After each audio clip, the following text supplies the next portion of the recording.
अस्सलाम वालेकुम नाजरीन। तहरीक इंसाफ की हुकूमत गुज़श्ता 3 साल 3.5 साल के दौरान एक ही कोशिश करती रही कि वो पार्लियामेंट से इंतखाबी इस्लाहात के कवानीन मंजूर कराए। इन्हीं पर हम बात करेंगे। प्रोग्राम है दूसरा रुख और मैं हूँ सनाउल्लाह खान।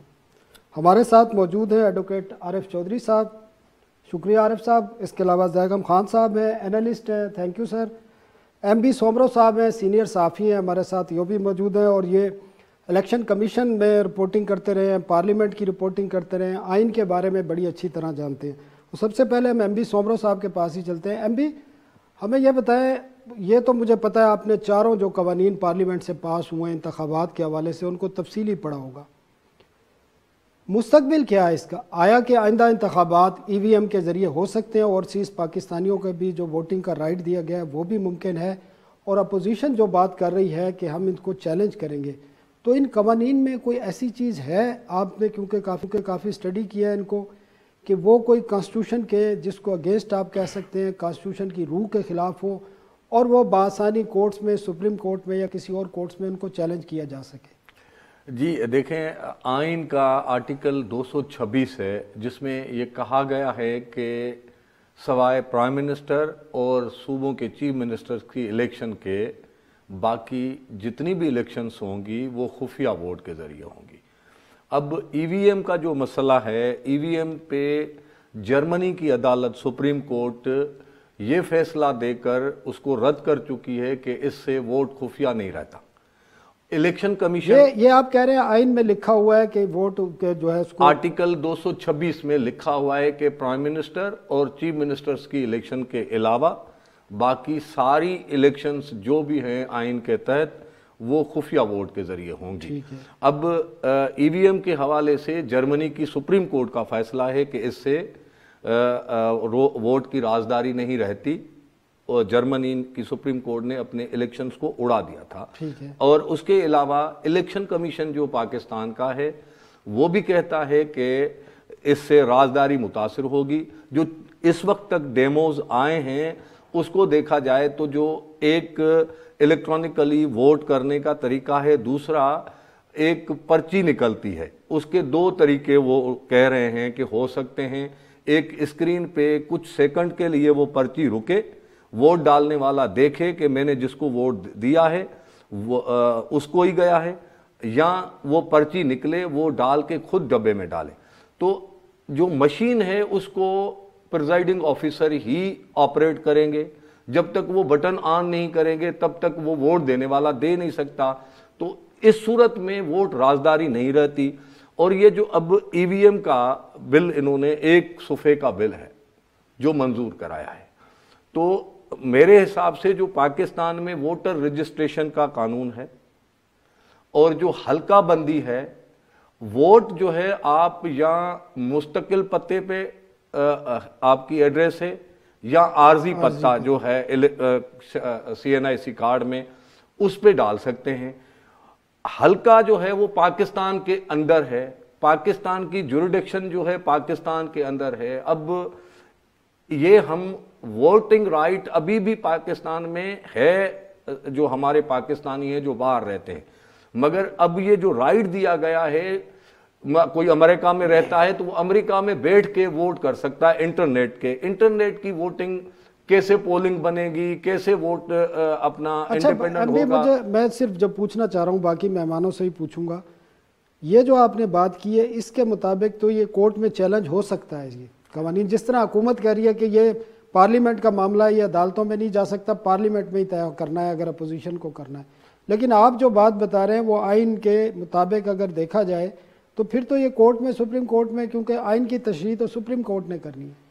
जी बिल्कुल। आपको मैं बताऊं कि ये जब सेनेट का वोट ओपन कराने गए थे वो सुप्रीम कोर्ट में रेफरेंस गया था। सुप्रीम कोर्ट ने इसी आइन के आर्टिकल 226 की वजह से ऑर्डर पास नहीं किया था और सेनेट के इलेक्शन ओपन वोट के तहत नहीं हुए थे, इसी आर्टिकल की वजह से। ये अदालत को करना है, मगर जो फिजिकली जो इलेक्शन कमीशन जिसको इलेक्शन करानी है वो कह रहा है कि ये हमारे लिए पॉसिबल नहीं है। अब देखा जाए कि अगर न्यूट्रल होके देखा जाए कि भारत ने अगर ये यूज किया है तो 20 साल उन्होंने लगाए हैं। जितने भी मुल्कों ने की है ईवीएम पे आए हैं तो हमने उसको स्टडी किया है, उन्होंने कोई यकदम कभी नहीं किया। और ये इसके हवाले से, इंटरनेट वोटिंग के हवाले से सदर जो हमारे इस वक्त हैं उनकी सरबराही में कमेटी बनाई थी, वो इसका हल नहीं निकाल पाए थे, तो एक कमेटी बनी थी। तो इंटरनेट वोटिंग के तहत राजदारी मुतासर हो सकती है, वोट कहीं उधर जा सकता है। तो ये एक बड़ा जो कंट्रोवर्शियल है, जैसे बिलावल भुट्टो ने जिस दिन ये बिलावल अपना तरमीम मंजूर हुई उसी दिन ही हाउस में खड़े होकर कहा कि हम आज से आने वाली इलेक्शन को नहीं मानते। तो इलेक्शन जो है होने से पहले कंट्रोवर्शियल हो गए हैं। और इलेक्शन, अगर इलेक्शन कमीशन कह रहा है हमारी तैयारी नहीं है, अगर तैयारी नहीं है उसके बावजूद इलेक्शन कमीशन अगर नहीं करता ईवीएम पर, ये एमबीएम दूसरे हिस्से में आएंगे इलेक्शन कमीशन की क्या कैपेसिटी है। एडवोकेट आरिफ चोई साहब, आपने एमबी की भी बात सुनी है। जो ये बिल पास किए गए, एक तो इनके मकासद क्या है इंतखाबी इस्लाहात के, और जिस तरह एमबी ने कहा कि वोट जो है वो खुफिया नहीं रहेगा, राजदारी नहीं रहेगी, वो जाहिर होगा, तो ये तो फिर आपके ख्याल में इसको चैलेंज किया जा सकता है और ये मामला सुप्रीम कोर्ट में गया तो इसको पेजराई मिल सकती है। देखें, बहुत शुक्रिया। पहली बात तो ये है कि जो भी कानून ऐसा हो जो फंडामेंटल प्रिंसिपल्स के खिलाफ हो और बेसिक स्ट्रक्चर के खिलाफ हो, आइन का जो बेसिक स्ट्रक्चर है, आइन की जो बेसिक रूह है, उसे तो उस टच स्टोन पे सुप्रीम कोर्ट में आर्टिकल 184(3) के तहत किया जा सकता है। लेकिन आज तक जितने केसेस आए हैं, अगर ज़्यादातर आप देखें तो आपको 58B(2) वाले केसेस नज़र आएंगे, या सूबाई सतह पे जो लेजिस्लेशन हुई और जो बड़ी वेस्टेड इंटरेस्ट को सर्व करने वाली सेल्फ सर्विंग लेजिस्लेशन थी, उसको चैलेंज किया गया, तो फिर सुप्रीम कोर्ट ने उसमें मुदाखलत की। जहाँ तक पार्लियामेंट की सुप्रीमेसी है, ये आइन का बुनियादी फलसफा है और इस पे पूरी तौर पर हमारी सुप्रीम कोर्ट जो है और दुनिया की सारी सुप्रीम कोर्ट्स अदालतें जो है वो यकीन रखती हैं।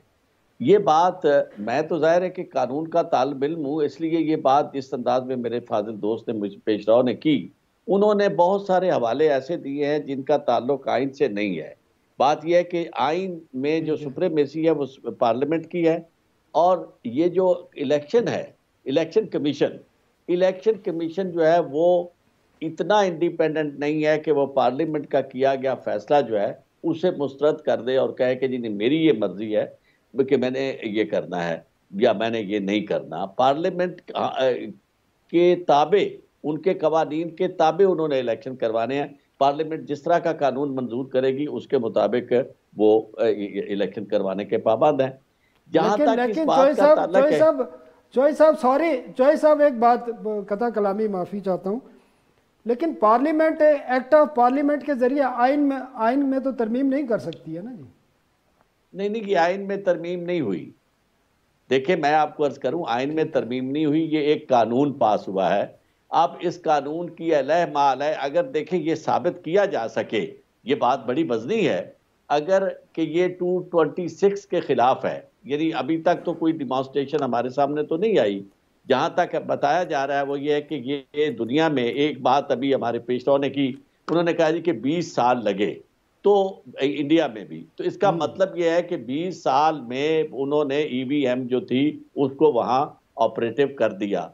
तो मसला ये है कि इसमें ये खुद कह रहे हैं इलेक्शन कमीशन वाले के जी इसके लिए पायलट प्रोग्राम बनाने पड़ेंगे, तो इसका मतलब यह है कि ये शुरुआत तो हो सकती है, इट कैन बी स्टार्टेड। और खुद आपको एक बात मैं जरूर अर्ज करना चाहूंगा कि जब मामला गया है सुप्रीम कोर्ट में, तो सुप्रीम कोर्ट ने इलेक्शन कमीशन से ये कहा है कि आप टेक्नोलॉजी से फायदा उठाएं, टेक्नोलॉजी का इस्तेमाल अमल में लाएं। तो मैं नहीं समझता कि टेक्नोलॉजी का इस्तेमाल जो आज नहीं, आज से बरसों पहले इसी पे ईवीएम के मौजू पर बाकायदा कई 250 के करीब मीटिंग्स हुई और बहुत ज़्यादा काम हुआ। तो आज अगर ये पार्लियामेंट में बिल जो है कानून की शक्ल इख्तियार कर गया है, तो इसे इस वजह से मुस्तरद कर दिया जाए कि ये जनाब आज यानी ये खुफिया रायदही के खिलाफ है। इसमें वो तमाम प्रोटेक्शंस तो हासिल की जा सकती हैं, गारंटीज दी जा सकती हैं जो सीक्रेसी ऑफ वोट को प्रोटेक्ट करें। लेकिन इसको मैं समझता हूं कि सुप्रीम कोर्ट ज्यादातर ये ऐसे मामलात में जहां पार्लियामेंट का मामला और स्पेशल ये सेशन जो हुआ है पार्लियामेंट का मुश्तरका सेशन, उसकी राय को बदल के पार्लियामेंट की राय को खुद सुप्रीम कोर्ट अगर अपनी जगह बनाती है तो मैं नहीं समझता कि ये कोई ऐसा पसंदीदा कदम होगा कि जिसमें सुप्रीम कोर्ट इस तरह का कदम उठाना चाहे। मेरी तो राय है। ठीक है सर। जैगम खान साहब, आपने हमारे जो दोनों मेहमान हैं उनकी बात सुनी है। आपसे मैं ये जानना चाहता हूँ कि इसका पॉलिटिकल फॉल आउट क्या होगा, इसके सियासी जो नताइज हैं वो क्या देख रहे हैं आप क्या समझते हैं कि मुल्क की जो सियासत है उसमें इन ईवीएम के ज़रिए या ओवरसीज़ पाकिस्तानियों को वोटिंग का राइट्स देने से कोई सियासी असरात मुरतब होंगे और वो किस किस्म के होंगे? जी देखिए, ये जो पूरा तनाज़ा है इसके दो पहलू हैं। एक तो सियासी पहलू है और दूसरा कानूनी और टेक्निकल पहलू है। मेरे ख्याल में सियासी पहलू जो है वो टेक्निकल पहलू से भी ज़्यादा अहम है और उससे जुड़ा हुआ भी है। अगर आप पाकिस्तान की सियासी तारीख पर देखें तो पाकिस्तान में जो हमारी आज़ादी के 75 साल हैं, इसमें से कोई 60 साल से ज़्यादा जो हमारी अशराफिया है वो रूल्स ऑफ द गेम्स पे लड़ती रही है। ये तय नहीं कर पाई कि किस तरीके से खेलना है। जो वाहिद एक्सेप्शन हमें नज़र आई थी वो 2008 से 2018 के दरमियान में नज़र आई थी, जिसमें पाकिस्तान की जो दो बड़ी पार्टियां जो 90 में बड़ी बुरी तरह लड़ती रही, उन्होंने कुछ rules of the game set करने की कोशिश की। इलेक्शंस के कवानीन ऐसे कवानीन हैं जिनको यकतरफा तौर पे पास करने से झगड़ा बढ़ता है। पहले ही हमारे यहाँ ट्रस्ट की कमी है। आप 2007 के कानून को देखिए, जो 2007 का इलेक्शन एक्ट है, उस पर 3 साल तक इजलास होते रहे, 110 उस पे इजलास हुए, तमाम पार्टियों का तमाम शिकों पर इत्तफाक राय था। 2007 तक आप देखिए कितना झगड़ा पीटीआई और पीएमएलएन के दरमियान था, लेकिन पीटीआई ने हर क्लॉज पर इत्तफाक किया, तब वो कानून पास हुआ। एक तो ये है कि ये जो कानून का पास होना है, ये इस बात का क्लियर साइन है कि we are back to square one. हम 90 की दहाई में जा चुके हैं। हमारी जो सियासी अशराफिया है और जो तमाम दूसरी अशराफिया भी है, अब वो इस बात पे नहीं लड़ रही कि खेल जो है वो किस तरह होगा। खेल के रूल्स पे दोबारा से लड़ाई शुरू हो गई है। तो ये बहुत ही खतरनाक बात है। ठीक है जैगम साहब, एक हम ब्रेक लेते हैं। ब्रेक के बाद आप से हम दोबारा शुरू करेंगे। नाज़रीन, एक ब्रेक लेते हैं और जैगम साहब की जो गुफ्तगू है जिसमें वो बता रहे हैं कि इससे हम 90 की दिहाई की तरफ चले गए हैं। वक्फे के बाद इस पर बात करेंगे। एक वक्फा लेते हैं।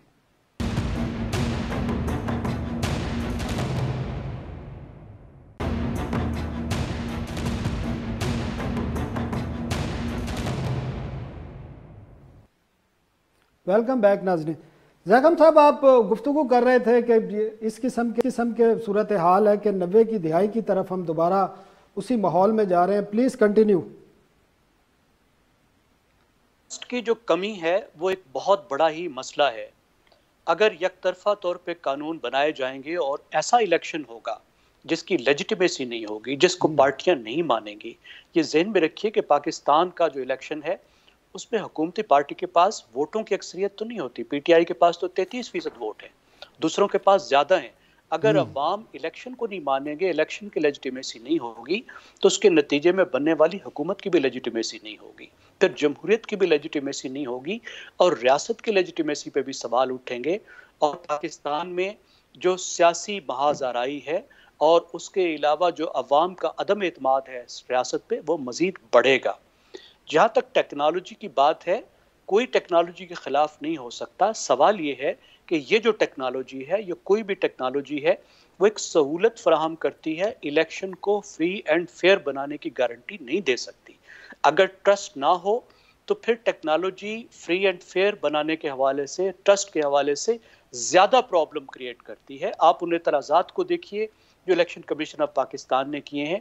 दुनिया भर में जो ईवीएम के हवाले से जो झगड़े और तनाज़े चल रहे हैं, जो भारत में तनाज़ात चल रहे हैं, इलेक्शन कमीशन ऑफ पाकिस्तान जो है, आरिफ चौधरी साहब ने ठीक फरमाया कि इलेक्शन कमीशन ऑफ पाकिस्तान जो है वो कवानीन पर अमल दरामद करता है, लेकिन इलेक्शन कमीशन ऑफ पाकिस्तान जो है वो कोई यूनियन काउंसिल का पटवारी नहीं है, एक आईनी अदारा है जिसका ये मैंडेट है कि फ्री एंड फेयर इलेक्शन कराए जाएं।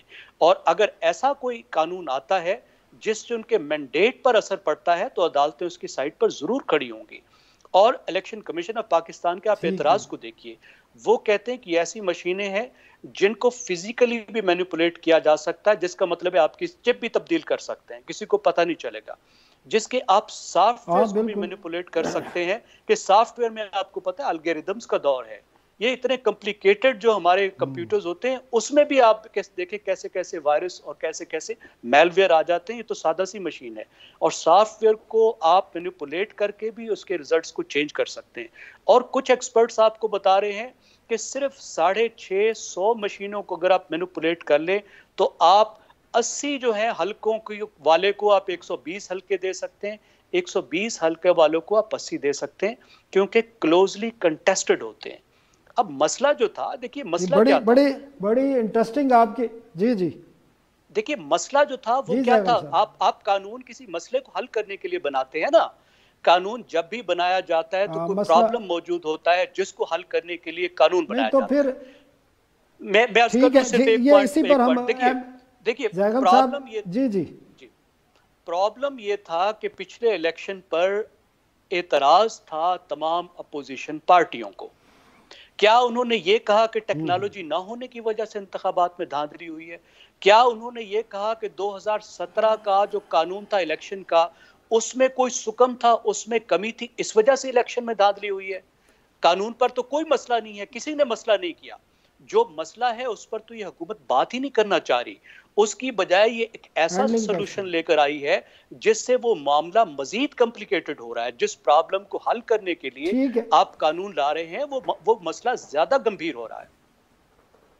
ठीक है जैगम साहब हमारे साथ ही रहे थे। अभी ये जो बात कर रहे हैं जैगम साहब कि ये तो मसला और हल करने की बजाय और ख़राबी की तरफ जाएगा। दूसरी एक बात और आपने बतानी है हमें कि कानून तो पास हो गया, अब हुकूमत कह रही है कि जी अगले जो इंतखाबात हैं, आम इंतखाबात हम EVM के ज़रिए कराएंगे। मुमकिन है? कितने वसाइल चाहिए, टेक्निकल क्या चाहिए, मशीनें कितनी चाहिए? इलेक्शन कमीशन तैयार है?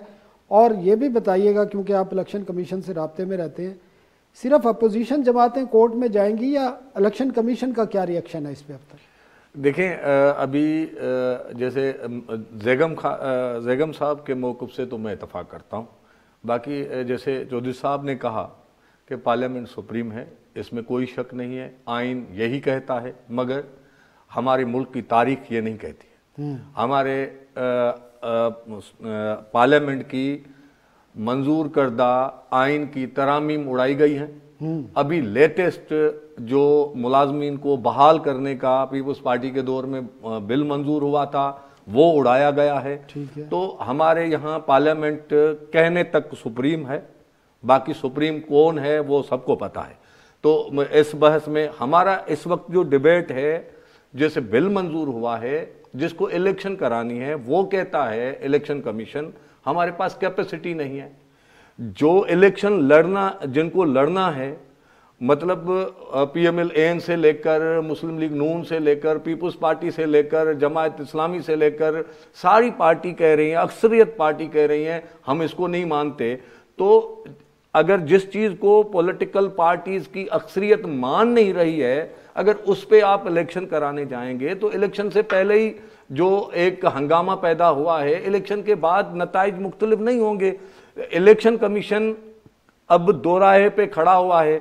अगर इलेक्शन कमीशन इस कानून पे अमल दरामद नहीं करता तो इलेक्शन कराता है तो इलेक्शन चैलेंज हो सकते हैं, क्योंकि कोई कोर्ट में जा सकता है कि भाई ये कानून कहता था कि EVM पे आपको इलेक्शन करानी थी, आपने EVM पे इलेक्शन नहीं कराई है, इसलिए चैलेंज कर रहे हैं। अगर इलेक्शन कमीशन इस कानून पे अमल दरामद करने जा रहा है तो उसकी तैयारी नहीं है, तो फिर डिजास्टर होगा। एक हमने RTS किया था, वो बैठ गया कुछ वक्त के लिए, तो उस RTS के कुछ वक्त के लिए बंद होने की वजह से मुल्क में एक हंगामा पैदा हो गया। तो ये मुमकिन नहीं है आप, और हमारे इलेक्शंस में 18 से 20 अरब तक टोटल खर्चे आते रहे हैं। अब जो कास्ट कही जा रही है कि कह रहे हैं कि 2 लाख से 3 लाख रुपए एक मशीन पे खर्च आएगा, एक पोलिंग पे कह रहे हैं कि 3 से 4 आएंगी तो मैं 4-5 लाख मशीनें चाहिए। उसके लिए इलेक्शन कमीशन कह रहा है कि 1 से 2 लाख बंदे टेक्निकल चाहिए जिनको आईटी आए, और इसमें और बहुत सारे मसले हैं। देखें, अब मुमकिन है आइंदा इंतखाबात में ईवीएम जो इलेक्शन कमीशन के इस वक्त तक 33 एतराज हमने सुने हैं, या इलेक्शन कमीशन के ऑफिशियल्स के साथ जो इस वक्त तक हमारी बात हुई है, और जो इलेक्शन कमीशन भी अपोजिशन जमातों के साथ फरीक बन सकता है अदालतों में। मैं नहीं समझता कि इलेक्शन कमीशन इस तरह जाएगा। इलेक्शन कमीशन जब ये हो सकता है इलेक्शन कमीशन खुद अपने मसाइल लेके जाए कि हमारी रहनुमाई करें कि हमारी ये तैयारी नहीं है। इलेक्शन कमीशन ला के इम्प्लीमेंट के हवाले से सुप्रीम कोर्ट से रहनुमाई ले सकते हैं। एक ब्रेक लेते हैं, ब्रेक के बाद आपसे गुफ्तगू का सिलसिला जारी रहेगा। नाजरीन, हम बड़ी इंटरेस्टिंग बात कर रहे हैं कि मुमकिन क्यों नहीं है, कितने मसाइल हैं, टेक्निकल भी, फाइनेंशियली भी और ह्यूमन रिसोर्स के भी। एक वक्फा लेते हैं, वक्फे के बाद एमबी से गुफ्तगू का सिलसिला जारी रहेगा।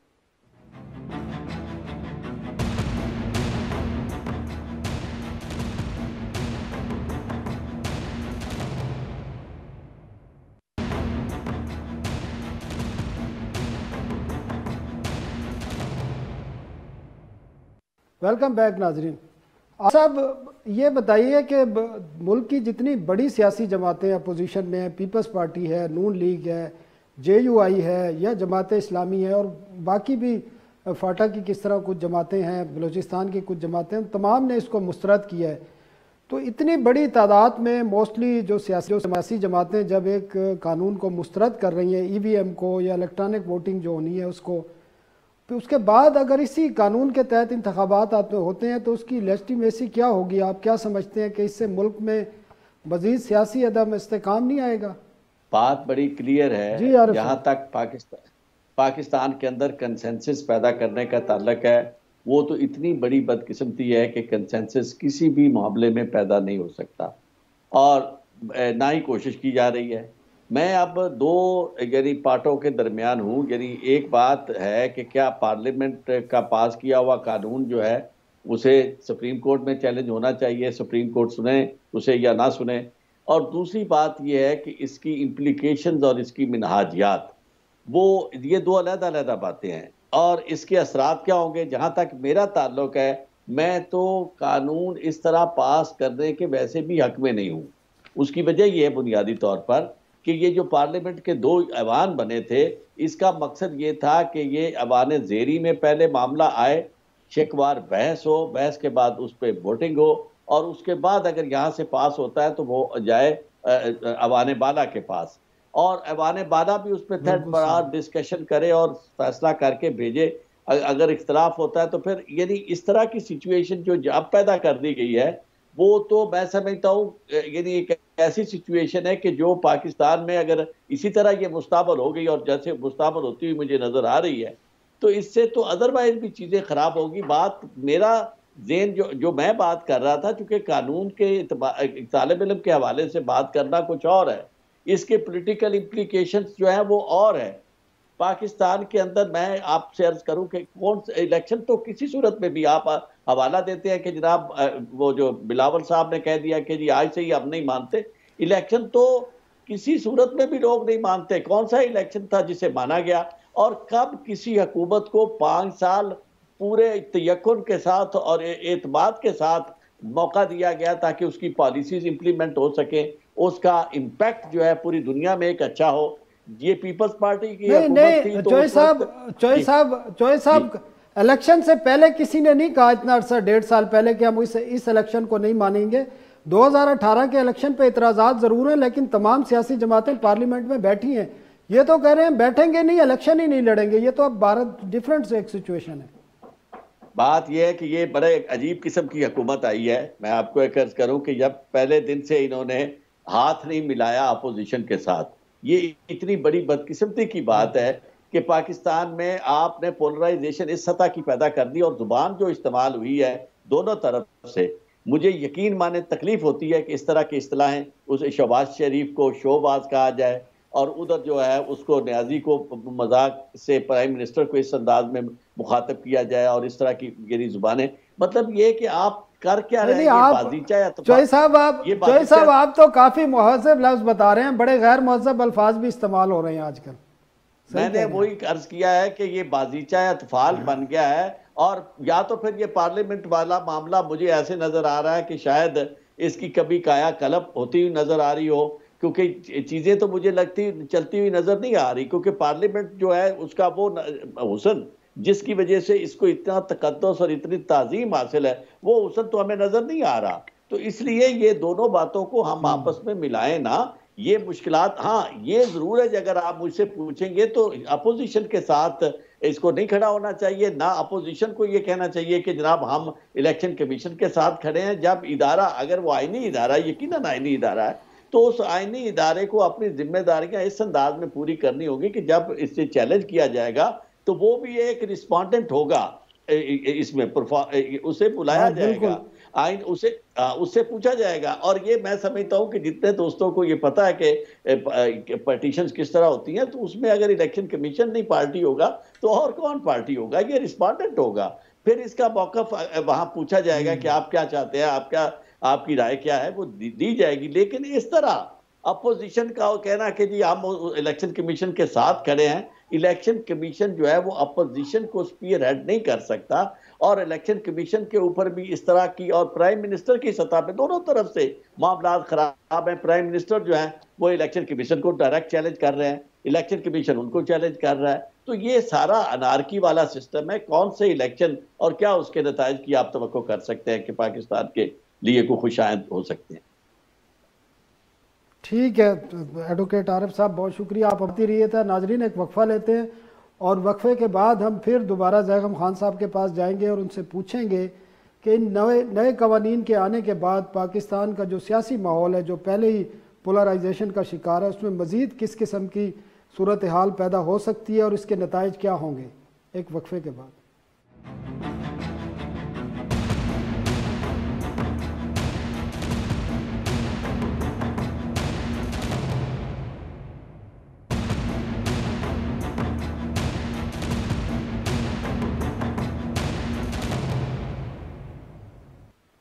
वेलकम बैक नाजरीन।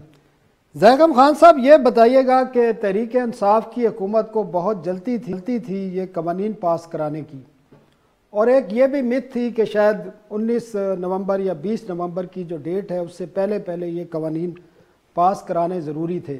एक तो ये बता दें जल्दी क्या थी, मकासद क्या थे कि जो हुकूमत कह रही है, वज़ीर आज़म ख़ुद कहते हैं कि इसका बुनियादी मकसद यही है कि मुल्क में साफ शफाफ इंतखाबात हों और जिस पे सब जो है इस पर एतमाद करें और इसको कबूल भी करें। हालांकि कवानीन बनने के साथ ही बिलावल भुट्टो ने और बाकी अपोजिशन की जमातें हैं उन तमाम ने इसको मुस्तरद भी किया और शुरू से ही कह दिया अभी से कि इनके तहत जो इलेक्शन होंगे उनको हम तस्लीम नहीं करेंगे। तो क्या मकासद क्या है? क्या वाकई जो हुकूमत कह रही है कि हमारे मकासद ये हैं साफ शफाफ इंतखाबात हों, या कोई और मकासद हैं जिनका जिक्र किया जा रहा है? और ये 19 और 20 नवंबर की जो डेट थी ये क्यों अहमियत इख्तियार कर गई थी और इससे पहले ये बिल पास कराए गए हैं? देखिए, हुकूमत का एक मकसद जो है वो हुकूमत में आने के फ़ौरन बाद बड़ा वाज़ेह रहा है, और वो मकसद वही है जो एक ज़माने में जुल्फ़िकार अली भुट्टो साहब का भी था और नवाज शरीफ साहब का भी था। वो है सिंगल पार्टी हेजेमनी, कि अपनी पार्टी को इतना तकड़ा करो, अपोजिशन को इतना रगड़ा लगाओ कि बस आप ही आप रहो, अपोजिशन यहाँ वजूद ना रखे। उसके लिए इन्होंने हर तरीका, हर जरिया, हर हरबा, हर गुर जो है वो इस्तेमाल किया, लेकिन वो नहीं चला। इसलिए कि उसकी एक तो बड़ी जो सपोर्ट थी वन पेज की वजह से थी।